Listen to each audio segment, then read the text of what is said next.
Hello बच्चों, my self Nitin गुरु और मैं आपको इस चैनल पे अकाउंटेंसी जैसे पढ़ा रहा हूँ बेटा। और आपका सभी बच्चों का मैं वेलकम करता हूँ हमारे इस चैनल पे विज्ञान इंस्टीट्यूट। तो बेटा जो हम आज डिस्कस करने वाले हैं जो कि आपका जो न्यू पैटर्न है उसके बारे में। सबसे पहले मैं आपको बताता हूँ कि अगर आप एक अच्छा स्कोर करना चाहते हैं, अगर आप 100 आउट ऑफ 100 लाना चाहते हैं तो सबसे पहले आपको ये पता होना चाहिए कि हमारा सिलेबस क्या है और उसके अंदर भी आपको ये पता होना चाहिए कौन से चैप्टर की कितनी वेटेज है।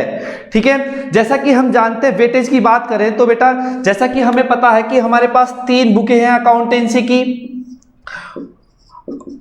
बुक 1 में क्या है बेटा, जो हमारी बुक फर्स्ट है NPO and fundamental of partnership, NPO and fundamental of partnership, जिसकी वेटेज बेटा 40 मार्क्स है। सेकंड जो हमारी बुक है बेटा कंपनी की, इसके अंदर 2 चैप्टर है हमारे मेनली कंपनी की, जिसमें हम शेयर एंड डिवेंचर करने वाले हैं। बुक सेकंड बेटा, इस बुक की वेटेज जो है 20 मार्क्स की है। और जो लास्ट बुक है हमारी बुक थर्ड फाइनेंशियल एनालिसिस, इस बुक की वेटेज भी बेटा 20 मार्क्स की है।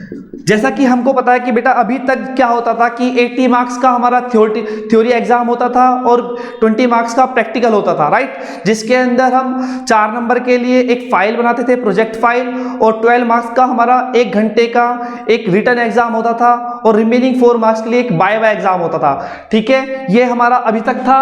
और जैसा कि ये हमारी स्पेशल स्कीम आई है 2021 एंड 22, इसके अंदर देखना हुआ क्या है बेटा, जो हमारा होल सिलेबस है उसे 2 पार्ट में डिवाइड कर दिया गया है। जैसे आपको दिखाई दे रहा है, जो हमारा फर्स्ट 50% होगा उसे टर्म फर्स्ट कहा जाएगा। ये कंप्लीटली एमसीक्यू होगा, जिसके अंदर जिसका एग्जाम आपका नवंबर दिसंबर में होने वाला, और ये एग्जाम आपका ओएमआर सीट पे होगा। इसमें आपको 4 ऑप्शंस अवेलेबल होंगे, जिसमें से एक कोई सही होगा, वो आपको टिक करना होगा। ठीक है, देन आपका जो इसका टाइमिंग की बात करूं बेटा, जो ये टाइमिंग होगी इसकी 90 मिनट्स की होगी। 90 मिनट मतलब 1.5 आवर, इट मीन 1.5 घंटे का आपका ये एग्जाम होने वाला है। क्लियर है? जैसे और बाकी जो बेटा रिमेनिंग 50% होगा, रिमेनिंग 50% का मतलब मैं आपको क्लियर कर देना चाहता हूं, अगर बेटा जो आपका 50% नवंबर दिसंबर में एग्जाम हो गया, वो एग्जाम वो कंप्लीटली फिनिश हो जाएगा। फिनिश होने के बाद जो रिमेनिंग 50% जो बचा हुआ 50% सिलेबस होगा, वो आपको नेक्स्ट एग्जाम में टर्म सेकंड में देना होगा। ठीक है, और ये आपका जो एग्जाम सेकंड होगा, टर्म सेकंड होगा, जैसा कि पैटर्न आपका अभी तक चलता हुआ है वैसा ही होगा। लेकिन कंडीशन बात ये आती है कि अगर सिचुएशन पेंडेमिक होती है या फिर जैसी अब है ऐसे ही होती है, तो जब जैसे हमारा टर्म फर्स्ट की कंडीशन थी वैसे ही टर्म सेकंड की होगी। और साथ साथ अगर कुछ ज़्यादा ही कंडीशन हमारी खराब होती है, पेंडेमिक होती है और ज़्यादा केसेस बढ़ जाते हैं, तो इसमें क्या होगा कि आपका टर्म सेकंड कैंसिल भी हो सकता है और आपके जो मार्क्स है फर्स्ट टर्म के अकॉर्डिंग ही अलॉट किए जाएंगे। अब साथ साथ जैसा कि मैंने आपको बताया था कि शुरू में ही हमने बात की थी, क्या ये पैटर्न बच्चों के लिए जो आपका एमसीक्यू पैटर्न है सीबीएसई का, बच्चों के लिए हेल्पफुल होगा या नहीं? तो अकॉर्डिंग टू मी बेटा जी ये आपके लिए हेल्पफुल होगा। उसका रीज़न मैं आपको बताना चाहता हूँ। जैसे हम कभी पढ़ते हैं, जब हमारे सामने 4 ऑप्शंस आते हैं, तो हमारा अगर हमने कभी पढ़ा हुआ है तो उन 4 ऑप्शन से हम डेफिनेटली उसी ऑप्शन को टिक कर लेते हैं, हमारी नजर में आ जाता है और आंसर मार्क्स मिल जाएंगे आपको। तो बेटा आपसे इसको टेंशन लेने की जरूरत नहीं है, बिल्कुल भी आपका इससे स्कोर बढ़ेगा, डेफिनेटली बढ़ेगा। और मैं आपको एक बात और क्लियर कर दूं बेटा, ठीक है, मेरे अकॉर्डिंग क्या होने वाला है कि आपका सिलेबस जो आपका नवंबर दिसंबर में आने वाला है, जैसा कि मैंने आपको यहाँ पे शो किया हुआ है, देखिएगा आप कि जो बुक फर्स्ट है हमारी 40 मार्क्स की है, NPO and fundamental of partnership.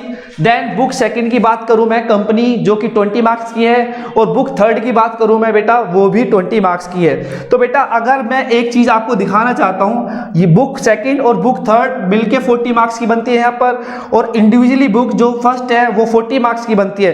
तो जो आपका मेरे अकॉर्डिंग क्या होने वाला है, आपका एग्जाम का जो सिलेबस होगा नवंबर दिसंबर का बुक फर्स्ट से ही आने वाला है। तो ज्यादा से ज्यादा प्रिपरेशन कीजिए आप बुक फर्स्ट की, NPO and fundamental of partnership.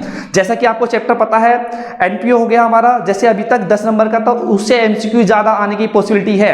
Second, उसके बाद जो हमारी फंडामेंटल ऑफ पार्टनरशिप की बात करता हूं मैं आपसे बेटा, जिसके अंदर हमारे चैप्टर गुडविल है, एडमिशन है, रिटायरमेंट है, डेथ है, डिसोल्यूशन है। तो आप इन्हें अच्छे से प्रिपेयर करते रहिएगा और जैसे भी कोई अपडेट आती है मैं आपको जल्द से जल्द प्रोवाइड करूंगा। बेटा ये जो इन्फॉर्मेशन है मैं चाहता हूं आप अपनी सभी बच्चों को जो कॉमर्स से रिलेटेड हैं आप उन्हीं को सभी को शेयर करें, उनको अपने व्हाट्सएप ग्रुप पे शेयर कीजिए, व्हाट्सएप स्टेटस पे लगाइए, इंस्टा पे शेयर कीजिए, फेसबुक ग्रुप पे शेयर कीजिए, ज़्यादा से ज़्यादा शेयर कीजिए जिससे कि सभी बच्चे इसका बेनिफिट उठा सके और उन्हें इन्फॉर्म कीजिए कि हमारा जो चैनल है एक एमसीक्यू सीरीज चलाने वाला है, तो जिससे कि आपको ज़्यादा से ज़्यादा बेनिफिट मिल सके। Thank you, have a nice day.